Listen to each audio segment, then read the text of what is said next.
This is going to be absolutely delicious with a scoop of vanilla ice cream. Today we're making blueberry cobbler.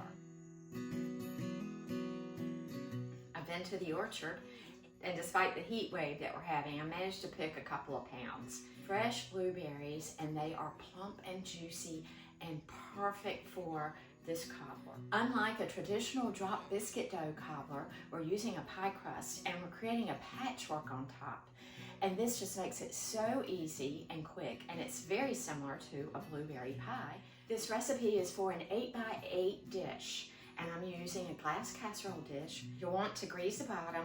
I've used butter, but you can certainly use some nonstick baking spray. We're only going to add 4 ingredients to our blueberries. We're going to add 3/4 cup of sugar, which I'm adding to a small bowl, because I'm going to toss this with my cornstarch. I'm using 1/4 cup of cornstarch.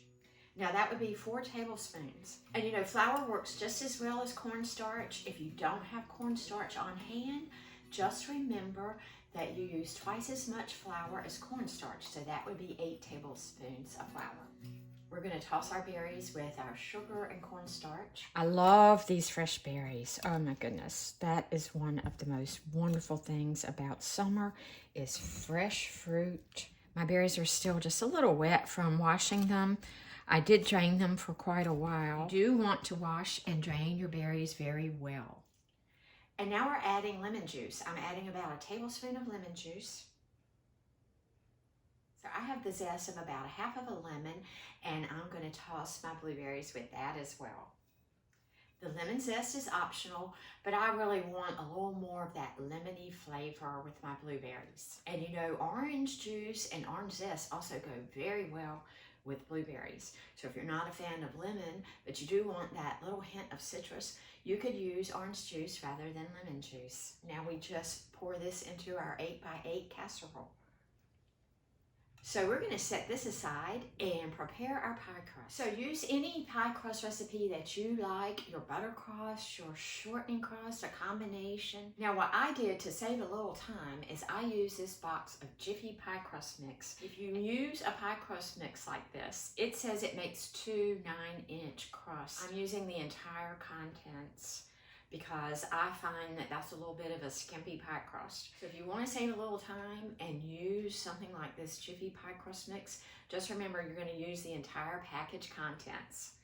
That's what I'm doing. Now we're just simply going to roll this into a rectangle, and we're going to cut it into squares.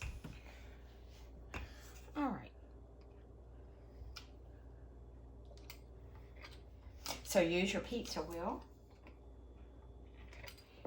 Just kind of cut, you know, some strips about 2 inches apart. What we're trying to do is 5 rows across and 5 rows down. You could certainly use your pie wheel if you have one, and you would get, you know, a pretty little scalloped edge like so. If you want to spend a little extra time, you could use some cookie cutters. You could make these round. You could use a star cookie cutter and make this a very patriotic pie for the 4th of July. And now we're just going to start covering our fruit. Just overlap them.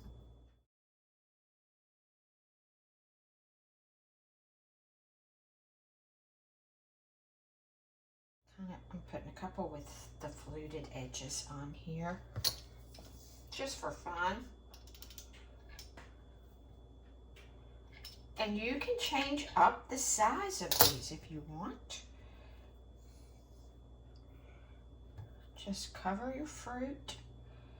Do this however you like it. And now we're going to sprinkle this with 1 generous teaspoon of granulated sugar. Ah, that looks beautiful. This is going into a 400-degree oven, uncovered, for 25 to 30 minutes until our cobbler top or pie crust is nice and golden brown and our fruit is bubbly. Now that is cooked to perfection. The crust is nice and brown. The whole house smells like fresh blueberries. I let this cook for 30 minutes. I'm gonna let this cool for about 10 minutes, and it's gonna be served with a scoop of vanilla ice cream. I hope you get a chance to make this over the summer with some of your own fresh blueberries.